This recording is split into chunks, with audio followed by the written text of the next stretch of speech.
नमस्कार, मैं हूं संजय शर्मा। आप देख रहे हैं 4 PM न्यूज़ नेटवर्क। जब से मैं पढ़ने लिखने की स्थिति में आया, जब से मैंने ज्ञान हासिल किया, तब से मैंने गौरवशाली भारत की बहुत सारी कथाएं पढ़ी। मुझे भारत की संस्कृति को समझने का बहुत शौक था। मैं बहुत पढ़ता लिखता था, पढ़ना मेरी सबसे पसंदीदा हॉबी में से एक था। कोई नई किताब आती थी तो पढ़ने पूरी किताब ना खत्म हो जाए तब तक मुझे चैन नहीं आता था। तब मैंने सोचा नहीं था कि जिस गौरवशाली भारत की मैं ये कथाएं पढ़ता हूँ, जिस गौरवशाली भारत की कथाएं पूरी दुनिया जानती है और पढ़ती है, वो भारत अब ऐसा हो जाएगा। मैंने कभी कल्पना नहीं करी थी कि इस भारत में नफरत इतना बड़ा रूप ले लेगी कि इंसान इंसान के खून का प्यासा हो जाएगा। और मुझे ये कहने में कोई संकोच नहीं है। ये सारा माहौल मैंने 2014 के बाद बनते हुए देखा और मैं इस बात के लिए अपने देश के प्रधानमंत्री को हमेशा कसूरवार ठहराऊंगा कि एक सांप्रदायिक उन्माद के चलते उन्होंने देश का ताना बाना बिखरा दिया। सत्ता रक्त पीती है, ये मैंने बहुत पढ़ा है, लेकिन अपनी आंखों से मैंने पहली बार देखा है कि सत्ता सिर्फ और सिर्फ रक्त पीती है। सत्ता के जवान पे खून लग जाए तो उसे फिर किसी दूसरी चीज की जरूरत नहीं पड़ती। और जब सत्ता की जवान पर खून लगता है तो वो इंसान के वेश में जानवर हो जाती है। समाज में ऐसी ऐसी घटनाएं घट रही हैं कि आपका इंसानियत से भरोसा उठ जाएगा। इस देश में इंसानियत के नाम पर, मानवता के नाम पर हमारे महापुरुषों ने जो जो मिसालें कायम की हैं, वो एक एक करके तार तार हो रही हैं। ये वो देश है जहां पे गुरु गोविंद सिंह अपने बलिदान के लिए अपना सर्वस्व अर्पण कर देते हैं। पन्ना धाय जैसी एक आया अपने बच्चे को खत्म कर देती है, लेकिन अपनी अपने ईमान की रक्षा करती है। मैंने सुना है कि आपने भी सुनी होंगी कहानियां।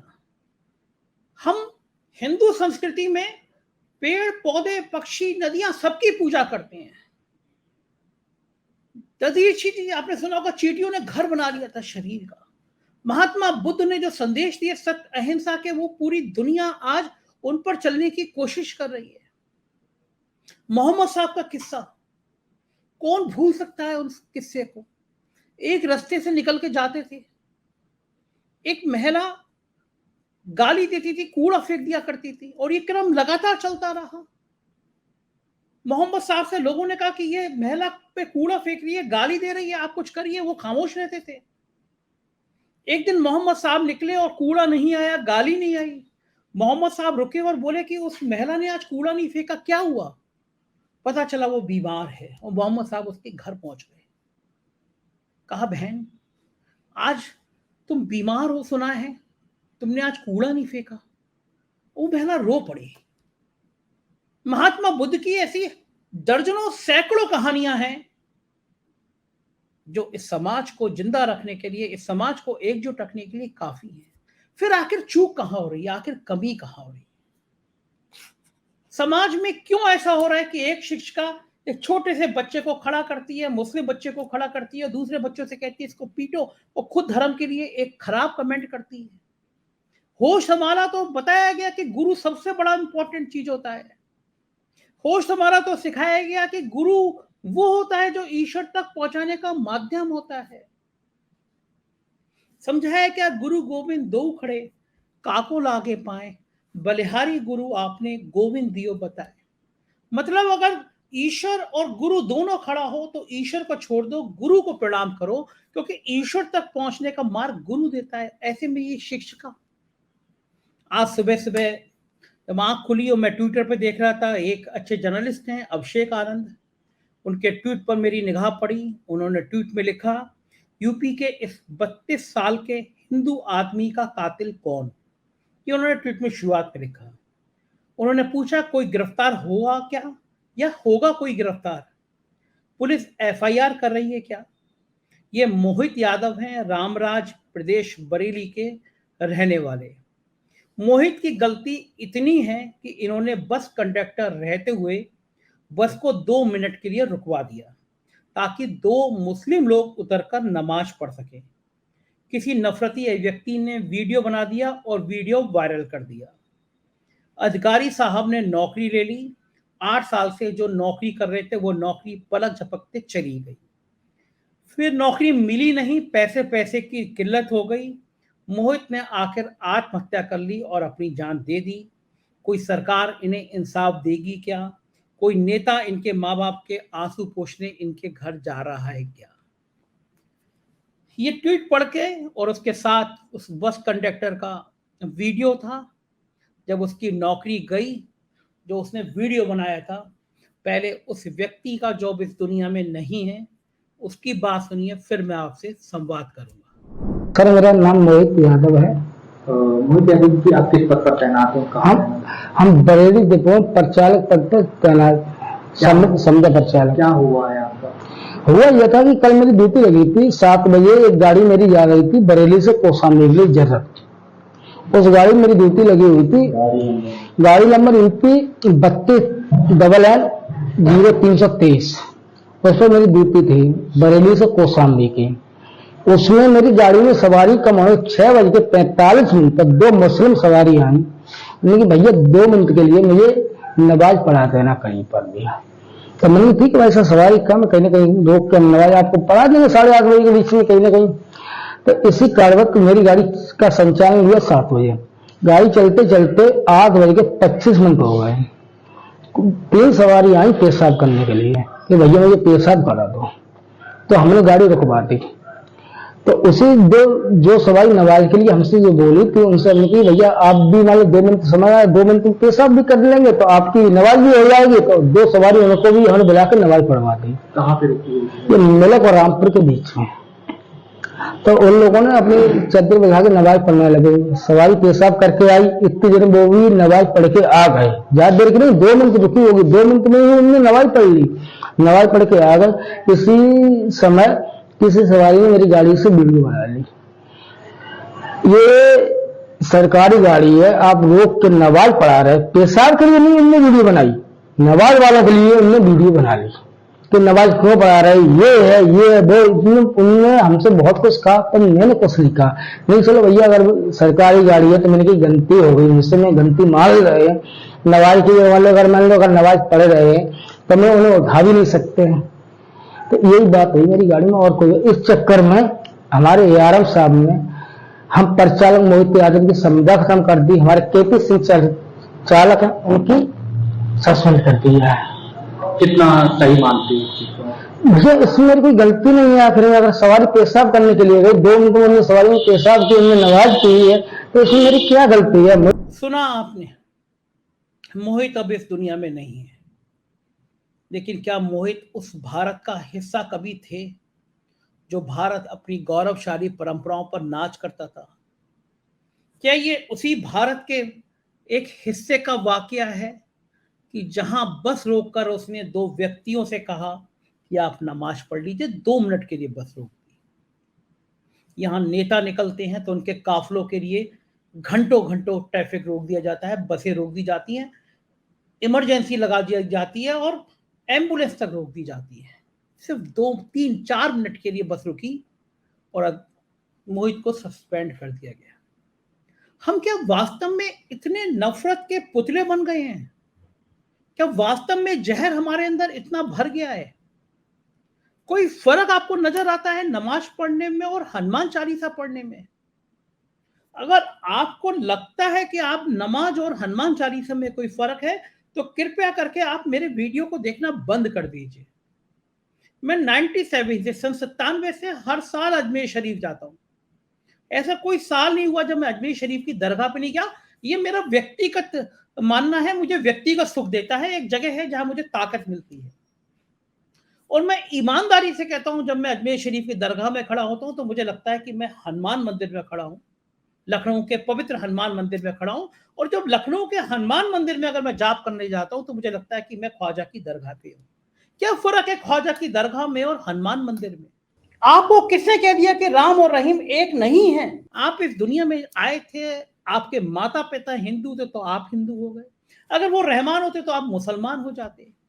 अगर आप मानते हैं कि धरती सारी ईश्वर ने बनाई है, अगर आप मानते हैं कि सारी धरती का रखवाला एक ताकत है, एक ईश्वर है, तो फिर ये फर्क क्यों? आपने दुनिया के किसी भी धार्मिक व्यक्ति को पूजा करते समय नफरत में देखा है? आप सोच के बताइएगा। आप कितने भी गुस्से में हो, कितने भी क्रोध में हो, कितनी भी परेशानी में हो, जब आप मंदिर में जाते हैं, जब आप मस्जिद में जाते हैं, जब आप गिरजाघर में जाते हैं, जब आप गुरुद्वारे में जाते हैं, तो क्या आप शांत चित्त से नहीं बैठते हैं? क्या उस समय आपके मन में कि कोई पाप, कोई वासना, कोई गंदी बात, कोई नफरत भरी बात आती है? तो जब आप साधना में होते हैं तो आप एक पवित्र आत्मा होते हैं, जो उस निरंकार ईश्वर से मिलने की कोशिश कर रही होती है। आपकी आत्मा उस ईश्वर के करीब जाने की कोशिश कर रही होती है जो इस दुनिया को चलाता है। फिर आप चाहे मंदिर में हो, चाहे मस्जिद में हो, चाहे गुरुद्वारे में या चर्च में हो, उस समय आप अपने अंदर की भावना को शून्य करते हैं। आप अपने अंदर के उस अहंकारी इंसान को मारते हैं। कहते हैं, हे ईश्वर, हे खुदा, हमें हमें हमारे गुनाहों के लिए माफ कर, हमें एक पवित्र आत्मा बना। और ये बात आप नमाज पढ़ते समय भी कहते होंगे, और ये बात आप पूजा करते भी समय भी कहते होंगे। आपको नमाज पढ़ते समय भी ये लगता होगा कि आप कोई ऐसा गुनाह ना करें जो खुदा आपको दूर कर दे। और अगर आप सच्चे मन से पूजा कर रहे हैं तो आपको भी लगता होगा कि आप अपने जीवन में ऐसा कोई कृत्य ना करें जो भगवान आपको आपसे दूर कर दे। क्या नमाज पढ़ते हुए व्यक्ति के अंदर कोई नफरत के कीटाणु पैदा हो जाते हैं? क्या भगवान की आराधना करते समय व्यक्ति दुनिया में कहीं दूर चला जाता है? अगर आपके अंदर जरा सी भी संवेदनशीलता है, अगर आप जरा से भी इंसान होने लायक बचे हैं, तो यकीन मानिए, ईश्वर की आराधना करते समय आप उतने ही पवित्र होते हैं, चाहे आप हिंदू हो, चाहे आप मुसलमान। क्या फर्क पड़ रहा है? किसी जगह बैठ के कोई पूजा कर रहा है, आरती कर रहा है या नमाज पढ़ रहा है, आप उसका वीडियो बना रहे हैं। आप अगर हिंदू हैं, आप अगर क्रिश्चियन हैं, आप अगर गुरुद्वारे में जा रहे हैं, तो आपको क्या ये दीक्षा मिली है? कहां से मिली है? कौन सी ताकत ऐसी है जो आपके अंदर ये नफरत को भर रही है? और यकीन मानिए, अगर ये नफरत आपके अंदर भरती रही तो आप देश तो तोड़ेंगे तोड़ेंगे, आप अपने आप को भी खत्म कर लेंगे। आपकी संवेदना अपने बच्चों के प्रति भी नहीं रह जाएगी, अपने परिवार के प्रति भी नहीं रह जाएगी। आप समझ ही नहीं रहे कि आप कौन सा मुल्क बनाने जा रहे हैं। मैं ईश्वर से कामना करता हूं कि मोहित के परिवार को वो इतनी ताकत दे कि वो बाकी जिंदगी गुजार सके, मोहित की आत्मा को शांति दे। और मैं उन नाकारा अफसरों से कहना चाहता हूं कि अगर इस दुनिया में कहीं सच्चाई है तो मोहित की ये दर्द आपको आसानी से जीने नहीं देगा। सत्ता की गुलामी करते करते आपकी रीढ़ की हड्डी इतनी खत्म हो गई है कि आपको इंसान इंसानी नजर नहीं आता। आप आईएएस हो, आप आईपीएस हो, ऊपर एक ताकत है जो आपको आपके गुनाह की सजा जरूर देगा। एक ताकत है जो बताती है कि हिंदू मुसलमान कुछ नहीं होता। एक ताकत है जो बताती है धर्म के नाम पर फसाद करने वाले लोग दरअसल सत्ता के भूखे होते हैं, आपके बीच में बंटवारा करा रहे होते हैं। और एक ताकत है जो एक दिन सबका हिसाब करती है। कितने ही गुनाह कर लो, कितनी ही नफरत कर लो, कितना ही उन्माद फैला दो, ईश्वर में अगर यकीन है तो इंसाफ जरूर होगा। लेकिन ये बात तय है कि ऐसी हरकतें हमारे मुल्क को तोड़ती हैं, हमें तबाह करती हैं, हमें बर्बाद करती हैं, और कहीं ना कहीं ये बताती हैं कि इस मुल्क में अब जो जहर बोया जा रहा है वो आने वाली पीढ़ियों के लिए बड़ा खतरनाक है। हम क्या मुंह दिखाएंगे अपनी आने वाली पीढ़ियों को? हम इतने जहरीले थे, हम क्या मुंह दिखाएंगे? मैं कई बार कहता हूं, क्या क्या इस देश की सभ्यता संस्कृति से कुछ सीखा होता। मैं बदायूं का रहने वाला हूं, शकील बदायूं नहीं वहां का शायर है। कई बार मैंने बताया है, पूरी दुनिया में गीत गाए हैं उसने, मन तड़पत हरि दर्शन को आज।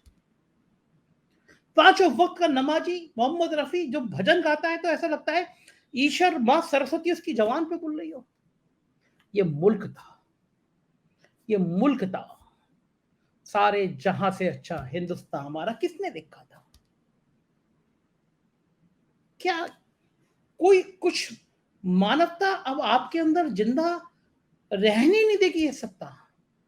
आपको सिर्फ जानवर बना देगी ये सत्ता? वक्त है, अभी भी समझ जाइए, वरना आने वाली पीढ़ियां कभी आपको माफ नहीं करेगी। मेरा काम है मोहब्बत का संदेश फैलाना, वो मैं फैलाता रहूंगा। शुक्रिया।